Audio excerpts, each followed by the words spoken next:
Ladies and gentlemen, my name is Malted Bampot and welcome to the Independent for Friday the 14th of September. It's a top 10 today, we had a top 20 yesterday, goodness gracious, but yes, another busy day, not quite as busy as yesterday though. If you are a returning subscriber, then welcome on back, and if you're new to the show, The Independent is a daily show where we look at the newest games out that day and actually boil them down into a list that's digestible rather than having 40 games that are released on Steam, which is usually the case every day of the week. So there's a focus on indie, but not exclusively. We do cover AAAs as well, just in case you didn't get the memo. Alright, enough blabbing, and without further ado, allow me to present the top 10 games releasing today.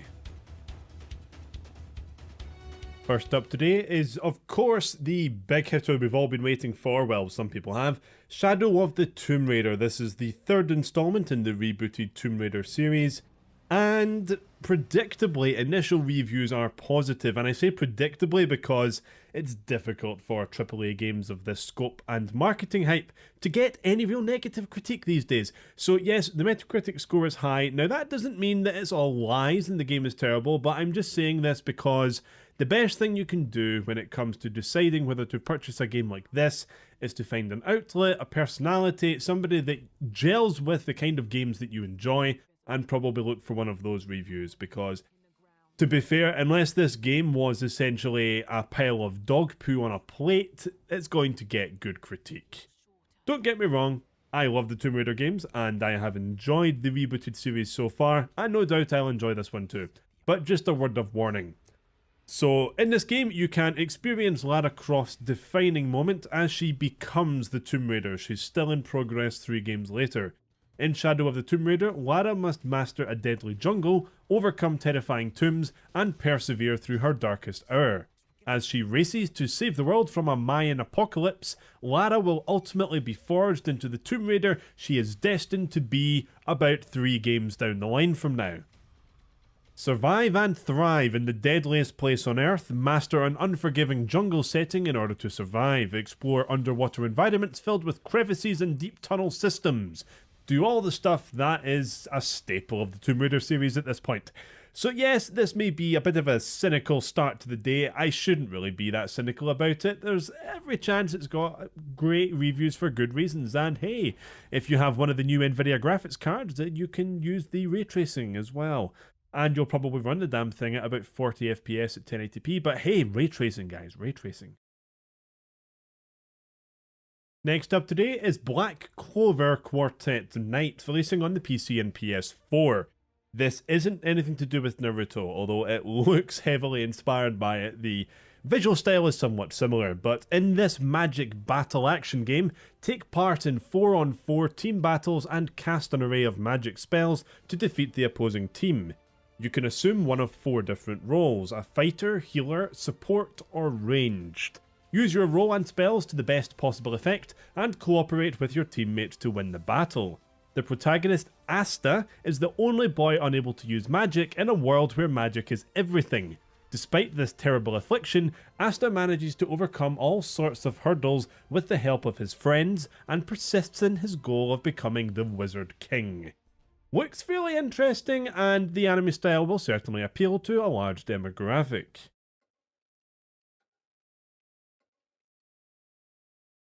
Next up today is our yearly installment of NHL, releasing on PS4 and Xbox One, so the Canadians will be happy. Obviously, these games are very iterative, therefore I'll focus more on the new features that are released in this year's installment. So in NHL 2019, you can play on outdoor rinks and journey from the ponds to the pros in new and returning game modes. Returning game modes aren't a new thing, mate. This is under the new features section, so they don't seem to get it, probably because there's not that much new stuff in it. So, yes, I mean, are you going to make a purchase decision on the basis of new features for NHL? You're probably going to buy it anyway, aren't you? However, one of the biggest additions this year is Shells. So this is their new progression and character customization system. This is an evolution of the fan favourite EA Sports Hockey League that was released back in the day. So I would be really pushing things if I was to give much more information on this, because I don't even know the goddamn rules of hockey. I mean, you hit that thing with a stick and then a bunch of people jump up and down and go mad. So yes, you're probably invested in this title already if you're going to buy it or not. It's not out on PC. Why is it not out on PC? Because as usual, I would of course buy it if it was on PC. Oh, you've lost a customer there at EA Sports. Very disappointed in your decision not to port this to PC. I would have definitely bought it on day one. Next up today is RAZED, releasing on PC and Xbox One. I'm a bit of a sucker for this already. It's a 3D speedrunning platformer, and I actually really like these. The last one I played was a game called Impulsion, which is very much enjoyable, and this is somewhat similar to that. So this is a lightning-fast single-player platform racing game that's all about speedrunning. Sprint through dynamic neon levels in the quickest time possible, employing skills such as super speed bursts, mega jumps, drifts, stomps, and strafes to bypass obstacles and uncover shortcuts. However, games like this require tight mechanics and decent physics systems, so I would check out some reviews as they become available. Next up today is a game called Boom Bits, releasing on PC. So I actually have a bit of trouble working out what this is. I've called it a 3D shoot 'em up, and the game itself calls itself a shoot 'em up set in the distant future. Following a catastrophic accident on the moon, humans have been forced to leave the planet. In their haste, they left some of their things behind. So you must follow your programming to protect their precious cargo and get to the launch site to rejoin the humans off-world. So you can kind of get a sense of what this is from the trailer, but what I can't get much of a sense of are the mechanics themselves. So you look like you go about and you shoot stuff, but it doesn't look like many shoot-em-ups I've seen, so I guess a 3D shoot-em-up, this is more of a... I don't know, I don't even know what this is, and I don't know why I don't know what this is. It's just not computing for some reason, but it looks fairly well presented and put together, which is why it's on the list. I think the problem lies more with me and my inability to digest what this is. I don't know, maybe I've smoked something funny earlier today. Anything could be possible. Anything. Hey kids, welcome to the happiest place on earth. Welcome to the Magic Kingdom. Yes, Disneyland Adventures. This is being released on Steam, and I make that distinction. It's not been released on PC for the first time. That happened at the end of last year. There are a few titles today that seem to have made their way from the Microsoft Store onto Steam. And let's get real, this is essentially them being released for the first time, because who the hell's going to buy any of this stuff off the Windows Store? I guess if you're really forced to. So this is Disney. This actually looks pretty cool, to be honest. If you've ever been to the Disneyland park, no matter how good this game is, it could be the worst game ever, and there's going to be a little bit of novelty in there. Being like, oh, there's Space Mountain, oh, it's Splash Mountain, hey, this is brilliant. So, yeah, I guess that this could be interesting to some children and also people that love Disney and love the parks. It's certainly interesting to me, because I love Disney and I love the parks, but, you know, get over it. You're allowed to play Disney games. You don't have to be 5. It's okay. We won't judge you. In this game, you can experience the magic of Disneyland like never before, although I'm imagining it's a far cry from actually being there. As far as what you actually do in the game goes, you basically run around the park and perform a series of quests, so I guess it's a bit of an open world RPG thing going on there. But yeah, the trailer speaks for itself. If you're into Disney, this could be a lot of fun. Next up today is ReCore Definitive Edition, another game that has indeed been rescued from the Windows Store. If you're not familiar with this game, this is from the legendary creator Keiji Inafune and the makers of Metroid Prime. This is an action-adventure masterfully crafted for a new generation.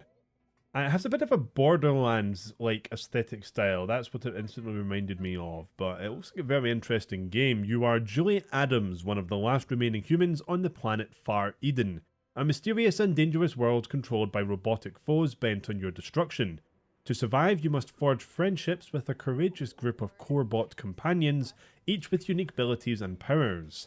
ReCore Definitive Edition includes the new Eye of Obsidian adventure, join the plucky Corebot, Violet, and journey into the permanent midnight of the Starving Sea, a previously unexplored region of Far Eden where ancient enemies plot their revenge on Jewel and all humankind. It's Jewel, sorry, not Julie. Jewel as in the unit of energy.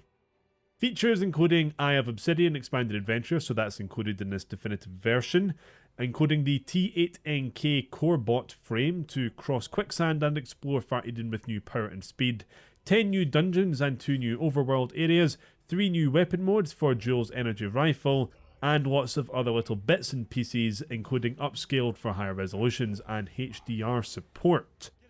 So yes, this looks like a very interesting repackage. It's not a new game, obviously, it has been released before in the Windows Store, is available on the Xbox and Windows 10, but now you can get it on Steam. And it looks like a very imaginative title. I haven't played this one, haven't came across it up until now, but it honestly looks like a fairly well packaged experience.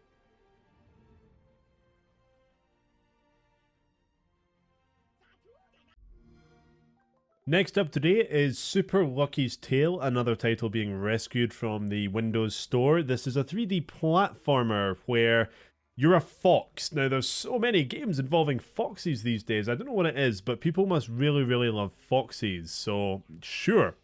Super Lucky's Tale is a delightful playground platformer for all ages that follows Lucky, the ever-optimistic, energetic, and lovable hero, God, I don't like this guy, on his quest to find his inner strength and help his sister rescue the Book of Ages from Jinx. So basically, you're a highly optimistic little guy who wants to go out and do some good in the world. Yay! Reviews from this, because it has obviously been out for a while already, are a little bit mixed, but nobody's panned it into the ground. I think that there are basically just some criticisms around it not really doing anything special, but it looks nice. This is probably targeted more towards a younger audience or somebody that's really, really into platformers in a big way and that's all they play. Or I guess if you really, really like foxes, which some people obviously really like foxes because the amount of fox-related games these days, I know I just said this, but it's a little bit insane, but anyway, test your skills with puzzles and nerve-wracking obstacle courses, explore hidden secrets of new worlds with Lucky's signature burrow move. So this is a classic platformer, I suppose, where you have to collect things and interact with a series of different characters who all seem to be animal-related, of course, and you get to play the part of a fox holding a blue butterfly and generally being a lucky, happy guy.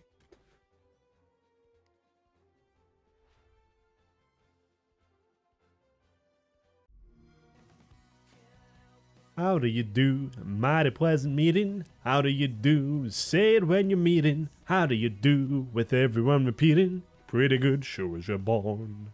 What goes up is sure to come down. Yeah, right, okay, I'm not going to sing the whole song. But yeah, we've got another Disney PIXAR game here that has obviously been rescued from the Microsoft Store. This is a little bit different this time. It's not centered around the park. It's centered around all of the PIXAR characters. I honestly was a bit loath to include both of these in today's list, but I don't know. I think this could be appealing to some people. It's obviously not going to be the most amazing mechanical game ever. It's not pushing anything forward, and from that point of view, but being able to play as all your favourite Disney characters and so on, I'm sure this will appeal to some people. It certainly appeals to me, which is why it's on the list, and yeah, I can't really give any other justification for this except from the fact that it's bloody well Disney and PIXAR. And rounding off today is a game that I can justify being on the list, The True Slime King. You may be familiar with The Slime King, but this is the real one. Or the true one, should I say. This is pretty much what it looks like, a single-player hardcore puzzle platformer with a focus on tight controls, challenging maneuvers, and mind-bending puzzles. Traverse diverse realms by using your sliminess to stick to walls and cling to ceilings. Whether you're a speed demon crushing records or you're just interested in progress through the story mode, one thing is guaranteed, you will die a lot in the process. But don't worry, you'll be respawned and back in action just as fast as you can die. Through the power of immortality, you will become a master of slime in no time. He's a poet and he didn't know it.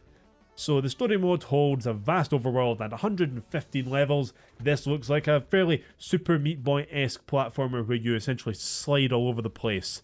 These are fun and certainly appeal to a demographic. Whether it's good or not is all going to come down to how well it performs mechanically and how well it feels. There's an intangible importance on how things feel, I think, when it comes to 2D platformers like this.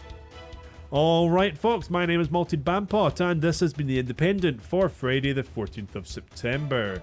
If you enjoyed this video, then please give it a like and comment down below, and if you haven't already, then make sure you subscribe to the channel so you can keep up with future installments. It's been a slow start to this week, and then it got really busy towards the end. There's been a lot of big hitters in there, Shadow of the Tomb Raider being the big one, but yeah, it's going to start ramping up, I think. We're getting into that time of the year where things are going to get busy.